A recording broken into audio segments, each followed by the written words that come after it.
بسم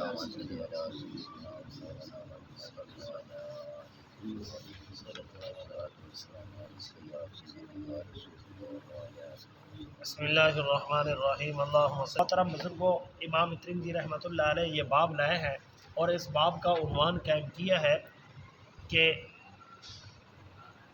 جب زکوٰۃ لینے والا آئے وہ زکوٰۃ میں سے عمدہ مال اگر آ کے اٹھا لیتا ہے تو یہ مکروہ ہے۔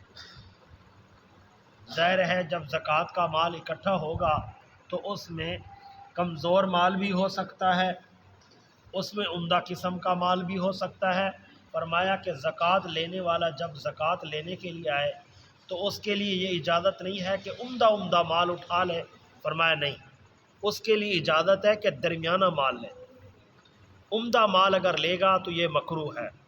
حضرت عبداللہ بن عباس رضی اللہ تعالیٰ عنہما فرماتے ہیں کہ رحمت دو عالم صلی اللہ تعالیٰ علیہ وسلم نے حضرت معاذ بن جبل رضی اللہ تعالیٰ عنہ کو یمن کا گورنر بنا کر بھیجا۔ ارشاد فرمایا کہ معاذ، جس علاقے میں تم جا رہے ہو وہاں کے لوگ جو ہیں اہل کتاب ہیں۔ کیا مراد؟ یعنی وہاں کے لوگ تورات، انجیل اور زبور کے ماننے والے ہیں۔ وہاں پر جا کر تھوڑا سا خیال کرنا۔ وہ خیال کیا ہے؟ فرمایا کہ جب اس قوم کے پاس جاؤ تو سب سے پہلے اس قوم کو دعوت دینا اس بات کی کہ اللہ وحدہ لا شریک ذات ہے۔ سوال یہ ہوتا ہے جب وہ اہل کتاب ہیں تو پھر ان کو یہ دعوت دینا کہ اللہ وحدہ لا شریک ذات ہے، اس کی وجہ کیا تھی؟ تو فرمایا اس لیے کہ ان کے اندر ایک بیماری پیدا ہو چکی تھی کہ وہ حضرت عیسیٰ علیہ السلام کو عیسائی لوگ جو تھے وہ اللہ کا معاذ اللہ بیٹا کہتے تھے، اور اسی طرح یہودی جو تھے وہ سیدنا حضرت عزیر علیہ السلام کو اللہ کا بیٹا کہتے تھے۔ تو ان کو جا کر یہ بات بتانا کہ نہ حضرت عزیر علیہ السلام اللہ کا بیٹا ہے، نہ حضرت عیسیٰ علیہ السلام اللہ کا بیٹا ہے، بلکہ اللہ اپنی ذات اور صفات میں وحدہ لا شریک ہے۔ جب یہ دعوت دے اور اس کے بعد پھر میرے بارے میں بتانا کہ آخری نبی خاتم الانبیاء محمد مصطفیٰ صلی اللہ تعالیٰ علیہ وسلم آخری نبی ہیں، میرے بارے میں دعوت دینا۔ اگر وہ مان جائیں، اگر ارشاد فرمایا فَإِنَّهُمْ أَطَاعُوا لِذَلِكَ، اگر وہ تیری اس بات کو مان جائیں، وہ اطاعت کرنے لگ جائیں، تو پھر ان کے بعد ان کو یہ بات اور بھی سمجھانا، ان کو کہنا کہ رب کریم نے کلمہ پڑھنے والوں پر 5 نمازیں فرض کی ہیں۔ 5 نمازیں پر فرض کی ہیں۔ یہ حضرت عباس کا بیٹا فرما رہا ہے۔ فرمایا کہ دن اور رات کی 5 نمازیں فرض ہیں۔ اگر فرمایا کہ وہ آپ کی بات کو مان جائیں، اطاعت کرنے لگ جائیں، تو پھر ان کو بتانا کہ رب کریم نے مال کے اوپر زکوٰۃ کو فرض کر دیا ہے۔ فرمایا کہ اگلی بات، اچھا آگے فرمایا معاذ، لیکن ایک بات سوچنا، اگر وہ تیری اطاعت کرنے لگ جائیں پھر ایک بات کا خیال کرنا، ان کے مالوں میں سے عمدہ مال نہ لے لینا۔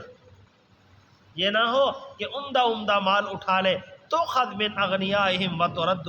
ہاں یہ بات ہے کہ جب تو مال لے لے ان سے، جب عمدہ مال درمیانہ مال لے لے تو پھر ایک بات سوچ لینا، پہلے وہاں کے فقیروں کا خیال کرنا۔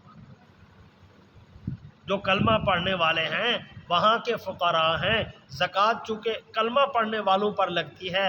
فرمایا وَتُرَدُّ عَلَىٰ فُقَرَائِهِمْ، جب تو ان کو دے دے، اور فرمایا کہ فَإِنْ أَطَاعُوا لِذَلِكَ فَإِنْهُمْ أَطَاعُوا لِذَلِكَ، اگر وہ آپ کی اطاعت کرتے ہیں تو پھر آپ نے ان کے فقراء کی طرف یہ مال لوٹانا ہے۔ لیکن ایک بات معاذ سوچ، قیامت کا دن بڑا مشکل ہے، اور اس سے پہلے جو مظلوم کی بد دعا ہے وہ بڑی سخت ہے۔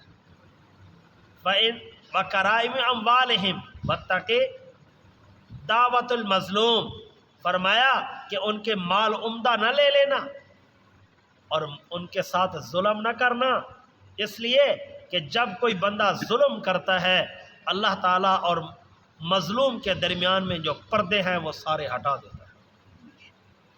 اللہ تعالیٰ کو مظلوم کی بد دعا برداشت نہیں ہوتی، ظالم کی اللہ تعالیٰ فوراً پکڑ لیتا ہے۔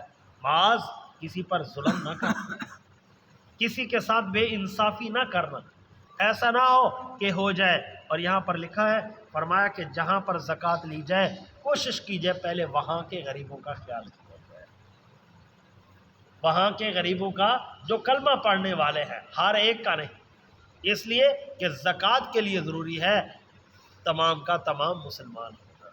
اللہ تعالیٰ سے دعا ہے اللہ تعالیٰ قبول و منظور فرمائے۔